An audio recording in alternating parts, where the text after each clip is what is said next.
ኢየሱስ ክርስቶስ ጽኦመ ስም ለዘይጼውኦ ኢየሱስ ክርስቶስ ብስተ ሕይወት ለዘይበልኦ ኢየሱስ ክርስቶስ ጽዋ መድኃኒት ለዘይሰትዮ ከመ ይባርኩነ ይፈኖ አርዳኦ ለጸባኢነ ይጽብኦ ወልታሁ ነሲኦ። በስመ አብ ወወልድ ወመንፈስ ቅዱስ አሐዱ አምላክ አሜን። ይትባረክ እግዚአብሔር አምላከ አበዊነ። የአባቶቻችን አምላክ የእኛም አምላክ ሰማይን በማስተዋል የዘረጋ ምድርንም በውሃ ያጸና ቅዱስ አምላካችን በቸርነቱ በአባትነቱ በረድኤቱ ጠብቆ ለዚህች ቀን ያደረሰን ስሙ ይክበር ይመስገን፣ ስሙ ይክበር ይመስገን። ኦ ወልዴ ዕቀብ ልበከ እስመ ውእቱ ነቃ ሕይወት። በደመ ክርስቶስ የተቀደሳችሁ ከአብራከ መንፈስ ቅዱስ ከማኅፀነ ዮርዳኖስ በጥምቀት ልጅነትን ያገኛችሁ በውጭም አገር ያላችሁ በውስጥም ያላችሁ ይሄ ድምፅ ይሄ ቃል የሚሰማችሁ የእግዚአብሔር ልጆች ምእመናንና ምእመናት በእግዚአብሔር ፍጹም ሰላም ሰላምታዬ ይድረሳችሁ። እንደምን አደራችሁ? እንደምን ዋላችሁ? አባታችን አምላካችን ፈጣሪያችን በአባትነቱ በቸርነቱ በረድኤቱ የጠበቀን ስንወጣ ከፊት የሚቀድምልን ስንተኛ የሚቆምልን ሳይሰለቸን አባታችን ነውና በቸርነቱ ጠብቆ እዚህች ቀን ያደረሰን የአባቶቻችን አምላክ ስሙ ይክበር ይመስገን። ዛሬ የምንማረው ስለ ልብ ይሆናል። አጠር ያለ ትምህርት ሰጣችኋለሁ። ሁላችሁም ጆሮአችሁን እንድትሰጡኝ በእግዚአብሔር በፍጹም ፍቅር ጠይቃችኋለሁ። ኦ ወልዴ ዕቀብ ልበከ እስመ ውእቱ ነቃ ሕይወት። ልጄ ሆይ አለ ጠቢቡ ሰሎሞን፣ ልጄ ሆይ አጥብቀህ ልብህን ጠብቅ። እስመ ውእቱ ነቃ ሕይወት፣ የሕይወት መውጫ ከእርሱ ነውና። ይህን ቃል የተናገረው መፍቀሬ ጥበብ የተባለው ንጉሠ እስራኤል የተባለው ጠቢበ ጠቢባን የሆነው እስራኤልን ለ40 ዘመን የገዛው የሰላም ንጉሥ ተብሎ የሚጠራው የእግዚአብሔር ወዳጅ የነበረው ጠቢቡ የዳዊት ልጅ የቤርሳቤህ ልጅ ንጉሥ ሰሎሞን የተናገረው ቃል ነው። በመጽሐፈ ምሳሌ ምዕራፍ 4 ከቁጥር 23 ላይ የሚገኝ ሕያውና ዘለዓለማዊ የሆነ የእግዚአብሔር ዘላለማዊ ቃል ነው። ኦ ወልዴ ዕቀብ ልበከ፣ ልጄ ሆይ አጥብቀህ ልብህን ጠብቅ፣ የሕይወት መውጫ ከእርሱ ነውና። የእግዚአብሔር ልጆች አሁን ያለንበት የጾም ጊዜ ነው። የጸሎት ጊዜ፣ የስግደት ጊዜ፣ ወደ እግዚአብሔር ቀልባችንን ልባችንን ሁሉ ክፍት አድርገን ከአምላካችን ጋር የምንገናኝበት ጊዜ ነው። ከዚህ ትምህርት የምናገኘው ስለ ልብ ትምህርት ይሆናል። ኦ ወልዴ ዕቀብ ልበከ፣ ልጄ ሆይ አጥብቀህ ልብህን ከክፋት፣ ከጥላቻ፣ ከተንኮል፣ ከቂምና ከበቀል፣ ከቅንዓትና ከምቀኝነት ልብህን አጥብቀህ ልብህን ጠብቅ። እስመ ውእቱ ነቃ ሕይወት፣ የሕይወት መገኛ የሕይወት መውጫ ከእርሱ ነውና። የሕይወትም የእውነት የሞትም የእውነትም የሐሰትም የጽድቅም የኃጢአትም የእምነትም የክህደትም መገኛው መውጫው ምንጩ ልባችን ላይ ስለሆነ ነው። እግዚአብሔር አምላካችን እግራችንን ብቻ ሳይሆን ከእንጀራው ከወጡ ጾመን መዋላችንን ሳይሆን ልባችንን እግዚአብሔር ስለሚፈልገው ኦ ወልዴ ዕቀብ ልበከ፣ ልጄ ሆይ አጥብቀህ ልብህን ጠብቅ ከክፋትና ከተንኮል ከቂምና ከበቀል ከቅንዓትና ከምቀኝነት። እስመ ውእቱ ነቃ ሕይወት፣ የሕይወት መውጫ ከእርሱ ነውና። የእግዚአብሔር ልጆች እውነትም ሐሰትም ክህደትም እምነትም ውሸትም እውነትም ሞትም ሕይወትም የሚወጣው ምንጩ መገኛው ከልባችን ላይ ስለሆነ ነው። እግዚአብሔር ልባችንን ስለሚያይ ነው። መጽሐፈ ምሳሌ ምዕራፍ 16 ቁጥር 1 ላይ እንዲህ የሚል ቃል እናገኛለን። የልብ መዘጋጀት ከሰው ነው። ልባችንን ለጾም ለጸሎት ለእውነት ወደ እግዚአብሔር ለመገናኘት ልባችንን ማዘጋጀት ያለብን እኛና እኛ ብቻ ነን። የልብ መዘጋጀት ምን አለ? ከሰው ነው። የምላስ መልስ ግን ከእግዚአብሔር ነው። ለጾማችን፣ ለጸሎታችን፣ ለስግደታችን፣ ለምጽዋታችን፣ ለሱባ ለሱባኤያችን መልስ የሚሰጥ እግዚአብሔር ነው። ግን እግዚአብሔር መልስ እንዲሰጠን ይህ 40 ቀን በከንቱ በዋዛና በፈዛዛ ከበከንቱ እንዳይባክንብን የልብ መዘጋጀት ከሰው ነው። የእግዚአብሔር ልጆች ከወንድሞቻችን ፍቅር አለን፣ ከቤተሰባችን ፍቅር አለን፣ ከጎረቤቶቻችን ፍቅር አለን። ልባችን የእግዚአብሔር ማደሪያ ሆኗል። እሱ ልባችንን ነው የሚያየው። የልብ መዘጋጀት አለ ጠቢቡ ሰሎሞን ከሰው ነው። የልብ መዘጋጀት ከሰው ነው። የምላስ መልስ ግን ከእግዚአብሔር ነው። ለጾማችን፣ ለጸሎታችን፣ ለምጽዋታችን፣ ለስግደታችን፣ ለሱባኤያችን መልስ የሚሰጥ እግዚአብሔር ነው። መልስ ሊሰጠን የሚችለው ደግሞ ልባችን ለሱ የተዘጋጀ ማደሪያው መገለጫው ሲሆንለት ነው። የእግዚአብሔር ልጆች ለዚህ ነው ኦ ወልደ የቀብ ልበከ ልጄ ሆይ አጥብቀህ ልብህን ከክፉ ነገር ከጥላቻ ከቂምና ከበቀል አጥብቀህ ልብህን ጠብቅ። እስመ ውእቱ ነቃ ሕይወት የሕይወት መውጫ ከእርሱ ነውና። የእግዚአብሔር ልጆች ክፉ የምናስበውን በልባችን ነው። መልካም ነገር የምናስበውን በልባችን ነው። አያችሁ፣ ጾማችን ጸሎታችን ብቻ ሳይሆን ልባችንን እግዚአብሔር ይመረምራል። ይፈትን ልበ ወኩለያት እግዚአብሔር ነው የተባለው። እግዚአብሔር አቋማችንን አይደለም፣ ጾማችንን ብቻ አይደለም፣ ጸሎታችንን ብቻውን አይደለም። እግዚአብሔር ልባችንንና ኩላሊታችንን ይመረምራል። ለዚህ ነው የልብ መዘጋጀት ከኛ ይጠበቃል። የልብ መዘጋጀት ከሰው ነው። የምላስ መልስ ከእግዚአብሔር ዘንድ ነው። ምሳሌ 16 ከቁጥር 1 ላይ ወደ ውስጣችን ወደ ልባችን ሁላችንም በያለንበት ይሄ ድምፅ የሚሰማችሁ ሁሉ የእግዚአብሔር ልጆች ከቤተሰባችን ፍቅር አለን። ባል ከሚስቱ ፍቅር አለው። ሚስት ከባሏ ፍቅር አላት። ወንድም ከወንድሙ ፍቅር አለው። ቤተሰብ ከቤተሰቡ፣ ጎረቤት ከጎረቤቱ ጋር በፍቅር ነው የሚኖረው። የእግዚአብሔር ልጆች እሱ ልብን ነው የሚያየው። ሀበኒ ወልደ ልበከ ልጄ ሆይ አለ አምላካችን ፈጣሪያችን በጠቢቡ ላይ አድሮ ልጄ ሆይ ልብህን ስጠኝ። እየሰማችሁ ነው? ከቃሉ ጋር ናችሁ? ልጄ ሆይ ልብህን ስጠኝ። ሀበኒ ወልደ ልበከ። አያችሁ፣ ጾምህን አይደለም፣ ጸሎትህን አይደለም፣ አስራትህን አይደለም፣ በኩራትህን ብቻውን አይደለም፣ ጾም መዋልህን ብቻ አይደለም። የምፈልገው ነገር አለ ካንተ ሰውነት። ሀበኒ ወልደ ልበከ ልጄ ሆይ ልብህን ስጠኝ። ወአዕይንቲከኒ ፍናወ ዚአየ ቀብ ዓይኖችህም መንገዴን ይውደዱ። መጽሐፈ ምሳሌ ምዕራፍ 23 ከቁጥር 23 ላይ የሚገኝ ሕያውና ዘላለማዊ የፍቅር ቃል ነው። ልጄ ልብህን ስጠኝ፣ ልጄ ልብሽን ስጭኝ፣ ልጆቼ ልባችሁን ስጡኝ፣ ዓይኖቻችሁ መንገዴን ይውደዱ ይላል እግዚአብሔር። አያችሁ፣ ገንዘባችሁን አይደለም፣ ዝናችሁን አይደለም፣ ስልጣናችሁን አይደለም፣ ሀብታችሁን አይደለም፣ ውበታችሁን አይደለም፣ ደም ግባታችሁን አይደለም። ይሄን አልጠየቀንም እግዚአብሔር። እግዚአብሔር ምን አለን? ልጄ ልብሽን ስጠኝ፣ ልጄ ልብሽን ስጭኝ፣ ልጆቼ ልባችሁን ስጡኝ። የእግዚአብሔር ልጆች ይህ ቃል ይሰማችኋል? ለሚሰማ ሰው ይቺ ቃል በቂ ናት። በእውነቱ ይቺ ቃል ከበቂ በላይ ናት። ሀበኒ ወልደ ልበከ ወአዕይንቲከኒ ፍናወ ዚአየ ቀብ። የእግዚአብሔር ልጆች ስንጾም ስንጸልይ ልባችን ለእግዚአብሔር ዝግጁ መሆን አለበት። የልብ መዘጋጀት ከሰው ነው። የልብ መዘጋጀት ከሰው ነው። የምላስ መልስ ከእግዚአብሔር ዘንድ ነው። ጾማችን፣ ጸሎታችን፣ ምጽዋታችን፣ ስግደታችን፣ ቅዳሴያችን፣ ሱባኤያችን መልስ ይዞ እንዲመጣልን የእግዚአብሔር ልጆች በከንቱ ጊዜው እንዳያልፍብን ልባችንን ለዚህ ነገር ልናዘጋጀው ይገባል። ልባችንን ለዚህ ነገር ልናዘጋጀው ይገባል። እግዚአብሔር ልብንና ኩላሊትን ብቻ ይመረምራል። የእግዚአብሔር ልጆች በመጽሐፍ ቅዱስ ታሪክ ላይ በሐዋርያት ሥራ ምዕራፍ 5 ከቁጥር 1 እስከ 13 የምናገኘው አንድ ታሪክ አለ። የእግዚአብሔር ልጆች ሁለት ባልና ሚስቶች ነበሩ። ወሃሉ አሃዱ ብእሲ ዘስሙ ሐናንያ ወስመ ብእሲቱ ሰጲራ።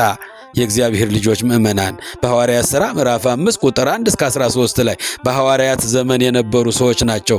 ሁለት ባልና ሚስቶች ነበሩ። ወሃሉ አሃዱ ብእሲ ዘስሙ ሐናንያ፣ ባለቤቷ ሐናንያ ይባላል። የሚስቱ ስም ደግሞ ሰጲራ ይባላል። ሁለት ባልና ሚስቶች ነበሩ። ሐዋርያት ዞረው እያስተማሩ ሳለ ብዙ ምእመናን ወደ ሐዋርያት እየቀረቡ ሳለ ማህበርን መሰረቱ፣ ቤተ ክርስቲያንን መሰረቱ፣ ህብረትን አንድነትን መሰረቱ። የሚበሉት በጋራ የሚጸልዩት በጋራ፣ በጎ የሚሰሩት በጋራ፣ ድሃ የሚረዱት በጋራ ሆነ። የኔ የሚሉት ሀብትና ንብረት አልነበራቸውም ይላል ታላቁ መጽሐፍ ቅዱስ። የሐዋርያት ሥራ ምዕራፍ 5ን ስታነቡ የምታገኙት ቃል ነው። ሁሉም በህብረት ሁሉም በማህበር ይጸልያሉ፣ ያመሰግናሉ፣ ይዘምራሉ፣ አብረው ይመገባሉ፣ አብረው ይሰራሉ። የኔ የሚሉት የግል ንብረት አልነበራቸውም። እነዚህ ሁለት ባልና ሚስቶች በማህበሩ መብዛት እየሰፋ ሲሄድ ዝማሪያቸው፣ ጸሎታቸው፣ ምስጋናቸው፣ በጎ ስራቸው እጅግ ማረካቸውና ማታ ላይ ተማከሩ ሁለቱ ባልና ሚስቶች። እኛም ወደዚህ ማህበር ብንገባስ ያለንን ሁሉ ሸጠን ለውጠን ወርቃችንንና ብራችንን ለማህበሩ አስመዝግበን ለሚመለከታቸው ለሐዋርያት ተሰጥተን እኛም የማህበሩ አባል እንሆን ተባባሉ። ሁለቱ ባልና ሚስቶች ተስማምተው አደሩ። በመንፈቀ ሌሊት ሰይጣን ሹክ አላቸው። አያችሁ ይሄ ማህበር ቢበተንስ አላቸው። አያችሁ ልባችሁን ቀየረባቸው። አጥብቀህ ልብህን ጠብቅ፣ የትምህርታችን መነሻ አጥብቀህ ልብህን ጠብቅ፣ የህይወት መውጫ ከእርሱ ነውና። በልባቸው ሹክ አላቸው። ይሄ ማህበር ነገ ቢበተንስ ቢፈርስስ ነገ የት እንገባለን? ተመልሰን ስንመጣ የምንበላው የምንጠጣው እናጣለን፣ ድሆች እንሆናለንና ግማሹን ሀብታችንን ካልጋው ስር ቅብር እናርግና ያለን ወርቅና ብር ይሄ ብቻ ነው፣ ይሄን ተቀበሉን እንበላቸው ተባባሉ። በመንፈቀ ሌሊት ማታ የተማከሩትን ሌሊት ሐሳባቸውን እንዲቀይሩ አደረጋቸው። እየሰማችሁ ነው? ከቃሉ ጋር ናችሁ? እግዚአብሔር በያላችሁበት ከእናንተ ጋር ይሁን። የልባችሁን ደጅ ክፈትላችሁ። ተማከሩ። ከወርቃቸው ከብራቸው ቀንሰው ባልጋቸው ስር ቀበሩ። ሲነጋ ሐናንያ ወደ ማህበሩ ሄደ። ለቅዱስ ጴጥሮስ ሁኔታውን ነገረው። ይሄው ያለኝን ወርቅና ብር ይዤ መጥቻለሁ። ሚስቴም ከሰዓታት በኋላ ትመጣለችና ይሄን ብርና ወርቅ ተቀበለኝና የማህበሩ አባል ልሁን፣ ከናንተ ጋር ልዘምር፣ ከናንተ ጋር ልኑር፣ ከናንተ ጋር ላመስግን፣ ከናንተ ጋር በጎ ልስራ፣ የማህበር አባል እንደሆን ወርቄ ብር ያለኝ ሀብትና ንብረት ይሄ ብቻ ነው፣ ተቀበለኝ አለው። ያን ጊዜ የሐዋርያው ቅዱስ ጴጥሮስ የእግዚአብሔር መንፈስ ያደረበት ቅዱስ ጴጥሮስ ትክ ብሎ ተመለከተው። አያችሁ የእግዚአብሔር ልጆች መንፈስ ቅዱስን ማታለል ስለማይቻል ነው። ኦ ሐናንያ መልአ ሰይጣን ውስተ ልብከ ከመ ተሐሰወ ለመንፈስ ቅዱስ። ሐናንያ ሆይ አለው ቅዱስ ጴጥሮስ አባታችን፣ ሐናንያ ሆይ መንፈስ ቅዱስን ተዋሸው ዘንድ ታታልል ዘንድ ሰይጣን በልብህ ለምን ገባብህ አለው። የትምህርታችን ርዕስ ምንድነው? አጥብቀህ ልብህን ጠብቅ፣ ከክፉ ነገር፣ ከጥላቻ፣ ከቂም፣ ከበቀል፣ ከውሸት፣ ከሐሰት፣ ከተንኮል፣ ከቅናት ሁሉ ልብህን አጥብቀህ ጠብቅ አለን ጠቢቡ ሰሎሞን። ቅዱስ ጴጥሮስ ምን አለው ሐናንያ? ኦ ሐናንያ መልአ ሰይጣን ውስተ ልብከ ከመ ተሐሰወ ለመንፈስ ቅዱስ። ሐናንያ ሆይ መንፈስ ቅዱስን ታታልል ዘንድ መንፈስ ቅዱስን ተዋሽ ዘንድ ይሄን ሐሰት ይዘህ እዚህ ማህበር ውስጥ ሐሰት ልታስተምር ሰይጣን ልብ ውስጥ ለምን ገባብህ? መንፈስ ቅዱስን ልታታልል ሞክረሃልና አሁን መንፈስ ቅዱስ በአንተ ላይ ይፈርድብሃል አለው። ያን ጊዜ መንፈስ ቅዱስ ፈረደበትና ከጴጥሮስ እግር ስር ወደቀና ነፍሱ ከስጋው ተለየ ይችላል። እየሰማችሁ ነው? ከቃሉ ጋር ናችሁ? አያችሁ ወደ እግዚአብሔር ቤት ስንመጣ ንጹህ ልብ ይዘን ልንመጣ ይገባል። እግዚአብሔር ልባችንን ያያል። መንፈስ ቅዱስ ልባችንን ይመረምራል። የእግዚአብሔር ልጆች ይፈትን ልበ ወኩላያት እግዚአብሔር ልብን ኩላሊትን ይመረምራል አለ ንጉሠ እስራኤል ዳዊት አባታችን በዝማሬው በመዝሙር 7ኛው መዝሙር ላይ ስታነቡ የምታገኙት እግዚአብሔር ልብን፣ እግዚአብሔር ኩላሊትን ይመረምራል። እግዚአብሔር የምንሰራውን አይደል የምናስበውን ሁሉ እግዚአብሔር ያውቃል። ኦ ሐናንያ መልአ ሰይጣን ውስተ ልብከ። አያችሁ መንፈስ ቅዱስን ታታልል ዘንድ ተዋሽ ዘንድ ውሸት ልታስተምር ወደዚህ ማህበር ግማሹን ቀንሰህ ግማሹን ወርቅና ብር ይዘህ ለምን ሰይጣን በልብ ውስጥ ገባብህ? አሁን መንፈስ ቅዱስ በአንተ ላይ ፈረደብህ አለው። ያን ጊዜ በጴጥሮስ እግር ስር ወደቀና ሞተ። አያችሁ ነፍሱ ከስጋ ተለየች፣ ተቀሰፈ። መንፈስ ቅዱስን ማታለል ስለማይቻል ውሰዱና ቅበሩት አለ። ገንዘው ወስደው ቀበሩት። ከ3 ሰዓት በኋላ ሚስቱ ሰጲራ የባሏን መቀሰፍ አልሰማች፣ የባሏን ሞት አልሰማች። እሷም እንደዚሁ በተመካከሩት መሰረት የያዘችውን ወርቅ ይዛ ወደ ማህበሩ ልትገባ መጣች። እየሰማችሁ ነው? አጥብቀህ ልብህን ጠብቅ፣ አጥብቀሽ ልብሽን ጠብቂ፣ አጥብቃችሁ ልባችሁን ጠብቁ። የሕይወትም የሞትም የእውነትም የሐሰትም የክፋትም የደግነትም መውጫው ምንጩ መገኛው ከልባችን ነው። እግዚአብሔር ልባችንን ይፈልገዋል። የእግዚአብሔር ልጆች አዎ ሰጲራ መጣች ወርቅና ብሯን ይዛ። በተመካከሩት መሰረት የባሏን ሞት የባሏን መቀሰፍ አልሰማች፣ ጴጥሮስ ጋር ደረሰች። ቅዱስ ጴጥሮስን ተቀበለኝ፣ ቀደም ብሎ ባለቤቴን ልኬዋለሁ መጥቷል፣ እኔም ድርሻዬን ይዤ መጥቻለሁ፣ የማህበራችሁ አባል ልሆን እፈልጋለሁ፣ አብሬ ልዘምር፣ አብሬ ላመሰግን ወደ እናንተ ማህበር ልመጣ ፈልጊያለሁና ወርቄን ተቀበለኝና የማህበሩ አባል አድርጉኝ መዝግቡኝ አለቻቸው። ያን ጊዜ ሰጲራንም ጠየቃት። ለምን እንዲህ አደረግሽ አላት። አይ በፍጹም ያለን ሀብትና ንብረት ይሄ ብቻ ነው አላት። መንፈስ ቅዱስ ባንቺ ላይ ይፈርዳል። ባልሽን የቀበሩ ሰዎች ተመልሰው እየመጡ ነው፣ አንቺንም ይቀብሩሻል፣ ካፈር በታች ትወያለሽ አላት። ያን ጊዜ በጴጥሮስ እግር ስር ወደቀችና ሞተች። በ3 ሰዓት ልዩነት ባልም ሚስትም በስጋ ወደ መቃብር ወረዱ፣ በነፍሳቸው ወደ እግዚአብሔር ሄዱ። መንፈስ ቅዱስን ማታለል ስለማይቻል ቅዱስ ጴጥሮስ ምን አለው? ሐናንያ መልአ ሰይጣን ውስተ ልብከ፣ መንፈስ ቅዱስን ተዋሽ ዘንድ መንፈስ ቅዱስን ታታልል ዘንድ በመንፈስ ቅዱስ ላይ ውሸት ትናገር ዘንድ ሰይጣን ልብህ ውስጥ ለምን ገባብህ? እየሰማችሁ ነው? ሰይጣን ልብህ ውስጥ ለምን ገባብህ? አሁን መንፈስ ቅዱስ በአንተ ላይ ፈረደብህ አለው። ባለቤቷ ተቀሰፈ። ከ3 ሰዓት በኋላ ሰጲራ ተቀሰፈች። ከ3 ሰዓት ልዩነት ባልም ሚስትም በስጋ ወደ መቃብር ወረዱ። ሀበኒ ወልደ ልበከ፣ ሀብትህን አይደለም፣ ንብረትህን አይደለም፣ መባህን አይደለም፣ መልክህን አይደለም፣ ዝናህን አይደለም፣ ስልጣንህን አይደለም። ሀበኒ ወልደ ልበከ፣ ልጄ ልብህን ስጠኝ፣ ልጄ ልብሽን ስጭኝ፣ ልጆቼ ልባችሁን ስጡኝ። ዋይንቲከኒ ፍናወ ዚአየቀብ፣ አይኖቻችሁ መንገዴን ይውደዱ። መንገድ የተባሉ አባቶች ሲተረጉሙ ብሉይና ሐዲስ ናቸው። በብሉይ በሐዲስ የመከረን የዘከረን ያስተማረንን ሕጌን ትእዛዜን ጠብቁ ማለት ነው። 10ቱ ቃላተ ኦሪትን፣ 6ቱ ቃላተ ወንጌልን፣ 16ቱን ሕግጋት ጠብቁ ማለት ነው። ልባችሁን ስጡኝ ማለት ይሄ ነው። የእግዚአብሔር ልጆች አጥብቀህ ልብህን ጠብቅ።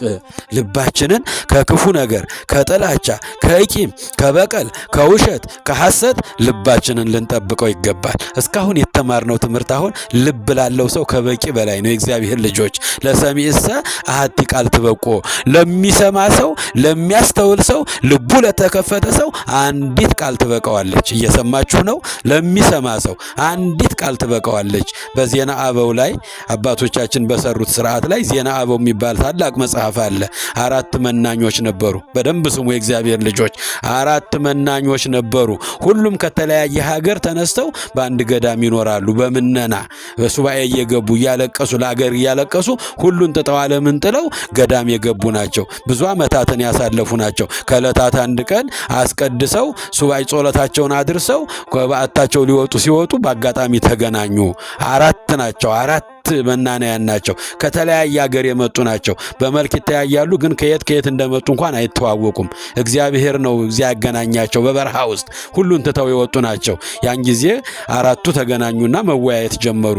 ትናንትን ከትናንት በስቲያ ድሮ ያሳለፉትን ዘመናቸውን እንዴት ወጣህ እንዴት መጣህ የሚለውን ነገር መመካከር መነጋገር ጀመሩ።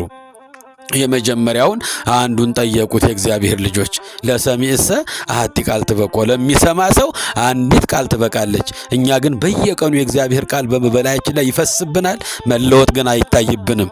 ሀበኒ ወልደ ልበከ፣ ልጄ ልብህን ስጠኝ፣ ልጄ ልብሽን ስጭኝ፣ ልጆቼ ልባችሁን ስጡኝ። ዋይንቲከኒ ፍናወ ዚአየቀብ፣ አይኖቻችሁ መንገዴን ይውደዱ። እነዚህ 4ቱ ባህታውያን መወያየት ጀመሩ። አንዱን ጠየቁት። የመጀመሪያ እንዴት መጣህ? ዓለምን ንቀህ እንዴት መጣህ? ትዳር የለህም ነበር?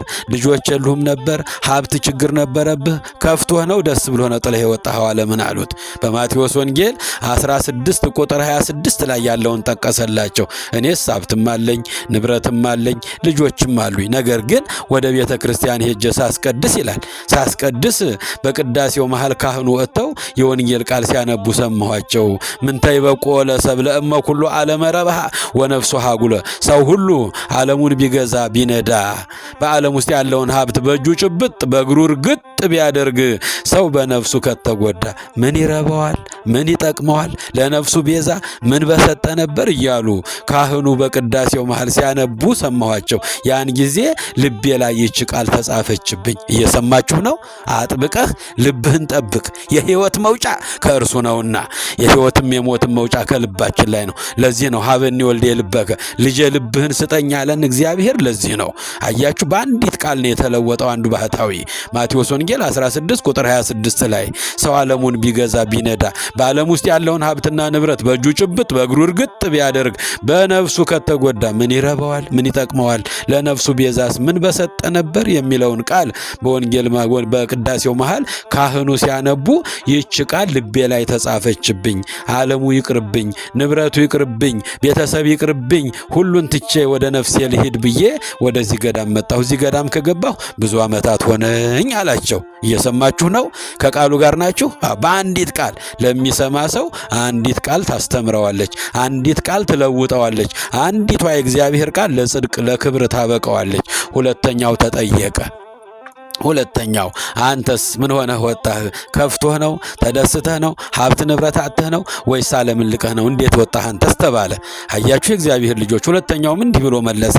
ቆሜ ሳስቀድስ በቅዳሴው መሃል ፍጹም ልትሆን ብትወድ ያለህን ሁሉ ሽጥና ና ተከተለኝ የሚል ቃል ካህኑ ሲያነቡ ሰማኋቸው። ፍጹም ልትሆን ቅዱስ ልትሆን ከፈለክ ያለህን ሁሉ ሽጥና ለውጥና ለድሃ ስጥና ና ተከተለኝ የምትል ቃል ካህኑ ሲያነቡ ሰማኋቸው። ማቴዎስ ወንጌል ምዕራፍ 19 ቁጥር 21 ላይ አያችሁ። ይቺ በልቤ ላይ አረፈችብኝ። ስወጣም ስገባም ይችን ማሰላሰል ጀመርኩኝ። ፍጹም ልትሆን ቅዱስ ልትሆን የኔ ማደሪያ ልትሆን ከፈለክ ያለህን ሁሉ ሽጥና ለውጥና ለድሆች አብላ አጠጣና ና ተከተለኝ ውጣ የሚለውን የእግዚአብሔርን ቃል ካህኑ ሲያነቡ ሰምቼ ይችን ቃል ሰንቄ ሀገሬን ንብረቴን ቤተሰቤን ርስቴን ትቼ ወደዚህ ገዳም መጣሁኝ አላቸው። እየሰማችሁ ነው? አዎ። በሶስተኛ ደረጃ ሶስተኛው ተጠየቀ። ሶስተኛው ደግሞ ተጠየቀ። አንተስ በምን ምክንያት ነው የወጣኸው ተባለ። ደግሞ ሶስተኛው ሁሉም የየራሳቸውን ሕይወት ሊነጋገሩ ቃል ተገባብተው ስለነበረ አያችሁ። ሶስተኛው ተጠየቀ። ሶስተኛው ደግሞ እንዲህ ብሎ መለሰ።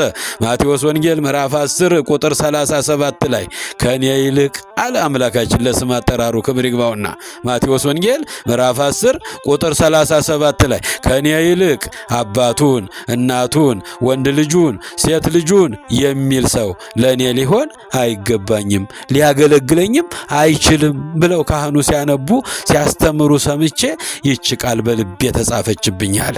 ሀበኒ ወልዴ ልበከ፣ ልጄ ልብህን ስጠኝ፣ ልጄ ልብሽን ስጭኝ፣ ልጆቼ ልባችሁን ስጡኝ ይላል እግዚአብሔር አምላካችን። በአንድም በሌላም እየመከረን እያስተማረን እየዘከረን ነው። ግን መለወጥ አይታይብንም። የእግዚአብሔር ልጅ ለሚሰማ ሰው አንዲት ቃል ለክብር ለጽድቅ ለቅድስና ታበቀዋለች። ለቅድስና የበቁት እነዚህ ሶስት አባቶች በአንዲት ሐረግ ነው፣ በአንዲት መስመር ነው፣ በአንዲት የእግዚአብሔር ቃል ነው። ከኔ ይልቅ አለ አባቱን እናቱን ወንድ ልጁን ሴት ልጁን የሚል ሰው ለኔ ሊሆን አይገባኝም ሊያገለግለኝም አይችልም። የመከራ መስቀሉን ተሸክሞ ያልተከተለኝ የኔ ሊሆን አይችልም የሚል ካህኑ ሲያስተምሩ ሰማኋቸው። ማቴዎስ ወንጌል ምዕራፍ 10 ቁጥር 37 ላይ ይህች ቃል በልቤ የተጻፈችና አባቴንም እናቴንም ልጆቼንም ሚስቴንም ሁሉንም ትቼ ወደዚህ ገዳም መጥቼ ብዙ ዓመታትን አሳለፍኩኝ። እግዚአብሔር መጨረሻዬን እንዲያሳምርልኝ ጸልዩልኝ አላቸው። አራተኛው ሊጠየቅ ነው እግዚአብሔር ልጆች። አራተኛው ተጠየቀ።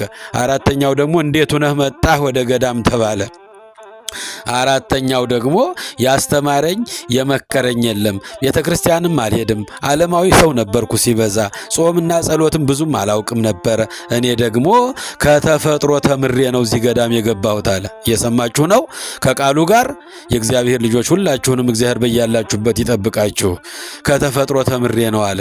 የትኛው ተፈጥሮ? ምን አስተማረህ? ከምን ተማርክ ሲሉት ፀሐይ ስትወጣና ስትገባ ይቼ ከሷ ተማርኩኝ። ስትወጣ መወለዴን አስታወስ፣ ከእናቴ ማህፀን መውጣቴን አሰብኩኝ። ቀኑን ሙሉ ውላ ማታ ወደ ማደሪያዋ ስትገባ እኔም በዚህ ዓለም ላይ ስወጣ ስወርድ፣ ሳገኝ ሳጣ፣ ስወድቅ ስነሳ ኖሬ በስጋ ወደ መቃብር መግባቴን አሰብኩኝ። እየሰማችሁ ነው? በስጋ ወደ መቃብር መውረዴን አሰብኩኝ። ወደ ማደሪያዋ ስትገባ ጨለማው አልፎ ሌሊቱ አልፎ ጽልመቱ አልፎ እንደገና ብርሃን አግኝታ ደግሞ ስትወጣ ሲነጋ ስትወጣ እኔም ከመቃብር ተነስቼ አምላኬ ፊት ለፍርድ መቆሜን አስታወስኩኝ። አያችሁ፣ ስትወጣ መወለዴን አሰብኩ፣ ስትገባ ወደ መቃብር መግባቴን አሰብኩ። ተመልሶ ጨለማው አልፎ ደግሞ ተነክቶ ስትወጣ ደግሞ እኔም ከመቃብር ተነስቼ አምላኬ ፊት መቆሜን አሰብኩ። አምላካችን ፊት እንቆማለን። አያችሁ፣ ይሄ ሰው የተማረው ከፀሐይ ነው። ከፀሐይ እግዚአብሔር በአንድም በሌላም ያስተምራል። በማንኛውም ስነ ፍጥረት ያስተምረናል። ሰው ግን አያስተውልም። ኢዮብ 33 ላይ እግዚአብሔር በአንድም በሌላም በምንም ሊያስተምረን ሊመክረን ይችላል። ከፀሐይ ተማረ። ፀሐይ ስትወጣ ከእናቴ ማህፀን መውጣቴን ውላ ደግሞ ማታ ስትገባ በዚህ ዓለም ላይ ስወጣ ስወርድ፣ ሳገኝ ሳጣ፣ ስወድቅ ስነሳ ኖሬ በስጋ ወደ መቃብር መግባቴን አስታወስኩኝ። ጨለማውና ሌሊቱ አልፎ ደግሞ እንደገና ስትወጣ እኔም ከመቃብር መነሳቴን አሰብኩኝ። ከመቃብር እንነሳለን የእግዚአብሔር ልጆች። በመቃብር ያሉት ሁሉ፣ አፈር የለበሱ ሁሉ፣ ድንጋይ የተንተራሱ ሁሉ ድምፄን የሚሰሙበት ቀን ይመጣል። እርሱም ቅርብ ነው። እንደ ሞትን እንደ ፈረስን እንደ በሰበስን አንቀርም። ልባችንን እንስጠው ለእግዚአብሔር ቃል። የእግዚአብሔር ልጆች ለእግዚአብሔር ቃል ልባችንን እንስጠው። ሌላ የማይረባ ሸቀጥ ከምንሰማ የእግዚአብሔር ሕያውና ዘላለማዊ የሆነው የነፍስ ምግብ የሆነውን የእግዚአብሔርን ቃል እንስማ። አያችሁ፣ ለሕይወታችን ቅመም ነው፣ ማጣፈጫው ይሄ ነው። ያለዛ ሕይወት አልጫ ነው። ብንወጣ ብንወርድ፣ ብናገኝ ብንበላ፣ ብናግበሰብስ ለኃጢአተኞች ሰላም የላቸውም ይላል መጽሐፈ ሄኖክ ላይ። የእግዚአብሔር ልጆች ከተፈጥሮ ተማረ። ስትወጣ መወለዱን፣ ስትገባ ወደ መቃብር መግባቱን፣ እንደገና አድራ ጨለማው አልፎ ስትወጣ ደግሞ ከመቃብር መነሳቱን ጌታም ተናግሯል። በዮሐንስ ወንጌል 5:28 ላይ በመቃብር ያሉ አፈር የለበሱ ድንጋይ የተንተራሱ ሁሉ ድምፄን የሚሰሙበት ቀን ይመጣል፣ እርሱም ሩቅ አይደለም ቅርብ ነው። ክፉ የሰሩ ለፍርድ ከቁራ 7 እጅ ጠቁረው ይነሳሉ። በጎ የሰሩ በሃይማኖት የጸኑ በጾም በጸሎት የጸኑ ልባቸውን ከቂምና ከበቀል ንጹሕ ያደረጉ ደግሞ የሕይወት ትንሣኤ ከፀሐይ 7 እጅ አብርተው ይህን ድል እንዲሰጠን የአምላካችን ፈቃዱ ይሆንልን። የእግዚአብሔር ልጆች ምእመናን፣ አንዱ ከፀሐይ ተማረ፣ ሌሎቹ ከመጽሐፍት ተማሩ። ግን የሰሙት ቃል አንዲት ሐረግ አንዲት መስመር ናት። በሷ ተለውጠዋል። እኛ በየቀኑ የእግዚአብሔርን ቃል በብዙ አማራጭ እንማራለን። ብዙ መምህራን በዩቱብም በተለያየ መንገድ በየሚዲያው በየምኑ ትምህርቱ ይሰጠናል። ነገር ግን መስማትን ትሰማላችሁ፣ ነገር ግን አታስተውሉም። ማየትንም ታያላችሁ፣ ነገር ግን አትመለከቱም። ምክንያቱም የዚህ ሕዝብ ልቡ ደንድኗል፣ ከድንጋይም ጠጥሯል ይላል አምላካችን በማቴዎስ ወንጌል 11 ላይ። ለስም አጠራሩ ክብር ይግባውና እንሰማለን፣ አናስተውልም፣ እናያለን፣ አንመለከተውም የእግዚአብሔር ልጆች። ስለዚህ አባቶቻችን ከዚህች አንዲት ቃል ተምረው ለክብር ለቅድስና ለጽድቅ በቅተዋል። አያችሁ፣ ልበ ንጹሖች ብፁዓን ናቸው እግዚአብሔርን ያውታልና። ልባችንን ከኃጢአት ከበደል ከቂም ከበቀል ከጥላቻ ከተንኮል ንጹሕ እናድርገው የእግዚአብሔር ልጆች። የእግዚአብሔር ቃል እንዲህ ይለናል። በቅዱስ ያዕቆብ ዮሐንስ አፈወርቅ በቅዳሴው በ4ኛው መቶ ዘመን የተነሳው ዮሐንስ አፈወርቅ ሊቁ ባለድርሳኑ ባለተግሳጹ ቅዳሴ በደረሰልን ቅዳሴ ላዕለ ይኩን ህሊናክሙ በሰማይ ያሉ ልብክሙ፣ ልባችሁን ሰማያዊውን ነገር ብቻ እንዲያስብ አድርጉት። ቅዳሴውን ተግሳጹን የወንጌል ትምህርቱን ብቻ በመስማት ጸንቶ እንዲኖር አድርጉት። አእምሩ ሀበዘ ተቀውሙ፣ ወደ መቅደሱ ስትመጡ ልታስቀድሱ፣ ልትጾሙ፣ ልትሰግዱ፣ ልትመጸውቱ ስትመጡ የቆማችሁበትን ስፍራ እወቁት። የእግዚአብሔር ልጆች የቆማችሁበትን ስፍራ ምን በሉ? እወቁት። ጌታችሁ ፊት እንደቆማችሁ እወቁት። አንድም መላእክት ፊት መቆማችሁን እወቁ። መላእክት ፊት መቆማችሁን እወቁ። እንዳትቀሰፉ ልባችሁን ንጹሕ አድርጋችሁ ቁሙ። ወስምዑ ቃለ ጽድቅ፣ እውነተኛውን የወንጌል ቃል ብቻ በልባችሁ ላይ አኑሩት። በጆሮአችሁ እውነተኛውን የወንጌል ቃል ብቻ ስሙበት። እግዚአብሔር ልብን ብቻ ስለሚያይ ነው። የእግዚአብሔር ልጆች አንዲት ታሪክ ልተርክላችሁና ትምህርታችንን እንጨርሳለን። እግዚአብሔር አምላካችን በዚች ምድር ላይ ፈጣሪያችን ኢየሱስ ክርስቶስ በነበረ ጊዜ ሐዋርያትን ይዟቸው ወደ አንድ ተራራ ስር ወሰዳቸው። ይላሉ አባቶቻችን ሊቃውንት ሲያስተምሩን። ወደ አንድ ተራራ ስር 12ቱን ሐዋርያት ወሰዳቸው። የሁሉን ልቦና መርምሮ የሚያውቅ አምላካችን ነው። አያችሁ 12ቱንም ሐዋርያት ሂዱና ከዚያ ተራራ ላይ ድንጋይ ተሸክማችሁ ነው፣ የምትችሉትን ድንጋይ ተሸክማችሁ ነው አላቸው። የማንን ልብ ስለሚያውቅ? የሁሉን ልቦና ስለሚያውቅ፣ የይሁዳንም ክፉ ልብ ስለሚያውቅ እግዚአብሔር ያን ጊዜ 11ዱ ሐዋርያት የሚችሉትን የሚመጥናቸውን ይዘው ከተራራው ላይ ድንጋይ ተሸክመው መጡ።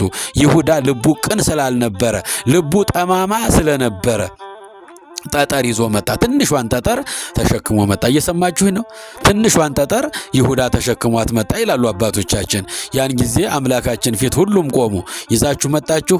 በአቅማችሁ ነው ያዛችሁት አላቸው። ሁሉንም አያቸውና አዎ የሚበቃንን የአቅማችንን ተሸክመን መጥተናል አሉት። በሉ የያዛችሁት ድንጋይ ዳቦ ይሆንላችሁ አላቸው። ዳቦ ህብስት ሆነላቸውና መግመጥ ጀመሩ። ያን ጊዜ ይሁዳ በቅናት ተቃጠለ ይላሉ። የልቡ ቅን አለመሆን የእግዚአብሔር ልጆች። ልቡ ጠማማ የሆነ ሰው በእግዚአብሔር ዘንድ የተናቀ ነው። መጽሐፈ ምሳሌ ምዕራፍ 12 ከቁጥር 8 ላይ እየሰማችሁ ነው። ጥበበኛው ሰሎሞን መጽሐፈ ምሳሌ ምዕራፍ 12 ቁጥር 8 ላይ ልቡ ጠማማ የሆነበት ሰው በእግዚአብሔር ዘንድ የተናቀ ነው፣ አጸያፊ ነው። ይሁዳ የተናቀ ነው፣ አጸያፊ ነው። ልቡ ቅን ኢየሱስ ክርስቶስ በስተ ሕይወት ለዘይበልኦ ኢየሱስ ክርስቶስ ዳቦቸውን ሲገምጡ እሱ ጠጠር ይዞ ስለመጣ በሌላ ጊዜ ደግሞ አረሳሳና እንዲሁ አይነት ትእዛዝ ያዛቸው ሂዱና ከዚያ ተራራ ላይ ዳቦ ድንጋይ ተሸክማችሁ አላቸው።